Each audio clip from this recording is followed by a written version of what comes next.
முதல் கவிதை வந்து பாக்கியால வந்திருந்தது. அது பெண்கள் சம்பந்தமா தான். ம். ஆ பெண்களே உங்கள் என் இதயத்தில் வெள்ளையடித்திருக்கிறேன். தயவுசெய்து புன்னகை சுவரொட்டியை ஒட்டி விடாதீர்கள். இன்னும் வேற ஏதாவது? ஆ இன்னொரு கவிதை என்னன்னா, அவள் ஒப்பனை செய்த உதட்டை கழுவினால் குளத்தில் தாமரை பூத்தது. ஆஹா! அருமை சார். அது மாரி நெறைய கவிதைகள் இருக்கு. உன்னை செதுக்கிய மிச்சத்தில் தானா பிரம்மன் சொர்க்கத்தை படைத்தான். வாவ்! Nice sir. அது மாதிரி நெறைய இப்ப கூட சமீபத்தில நீ அழகின் புத்தகம் சொல்லிட்டு ஒரு தொகுப்பு போட்டிருக்கேன்.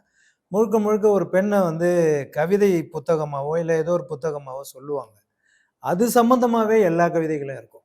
சரி, உங்ககிட்ட ஒரு கேள்வி. பொதுவா இந்த மாதிரி எழுதுறவங்க வந்து ரொம்ப ரசிச்சு, இயற்கைய ரசிக்கிறவங்க, பெண்கள ரசிச்சு கவிதை எழுதுறவங்கலாம் வந்து, பெண்கள வந்து திட்ட மாட்டாங்க.